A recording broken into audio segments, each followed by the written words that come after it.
In general terms, about the climate, I was talking about climate change. It's going to be warmer, it's going to be drier at the end of the day. Mainly we have to distinguish between two, let's say, climate zones. In the southern states, we've got a lot of rain during the winter time, with dry summers and some early autumn times. The daily temperature ranges from 25 degrees Celsius up to 35 degrees of Celsius, and in summertime, of course, irrigation is needed.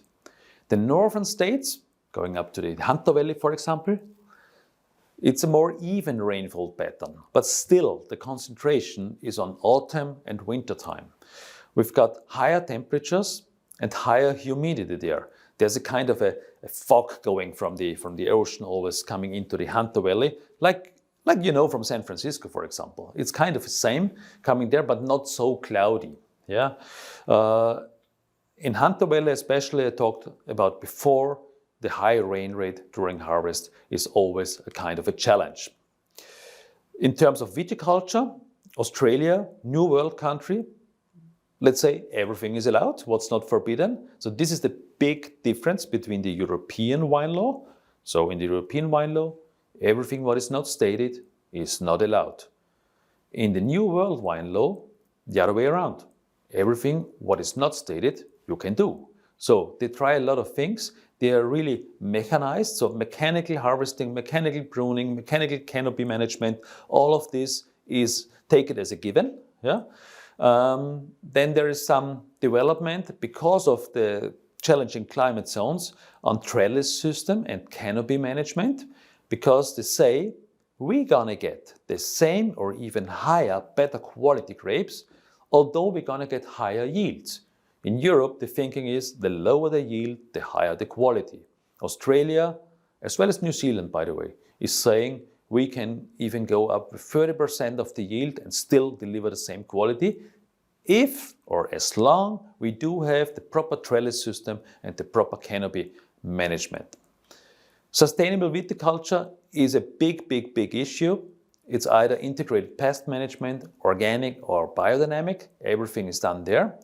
And one interesting thing not a lot of people know, there is almost, I have to say almost, there's almost no phylloxera in South Australia, Western Australia or Tasmania. A little bit of phylloxera in New South Wales. Anyhow, the roots there are on rootstocks. The wines are on rootstocks. So the reason why we craft a wine on rootstocks is completely different. It's not because of phylloxera, it's because of the fertile sites, it's because of the vigority of the wines, it's about the saltiness, it's about the limestone, everything like this. So they are crafted. And what Australia can do, and they're really famous for this, they can adopt really fast to market demands.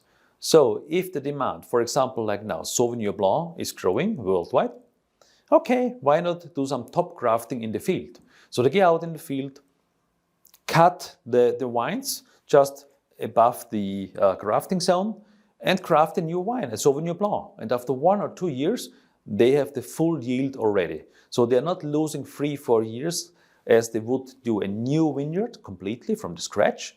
They get a real harvest in the first year and the normal harvest in the second year already.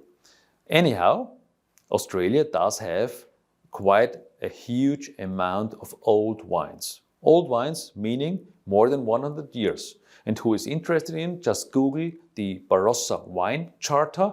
This is an official classification of different steps of old wines, how they are named. The only one existing in the whole world. The soil types in Australia in general, sandy, clayey loam, gravel and alluvial soils. Yeah? Meaning we talk about fruitiness, we talk about saving heat during the day, releasing it during the night to get the varieties really ripe. So this is no problem at all.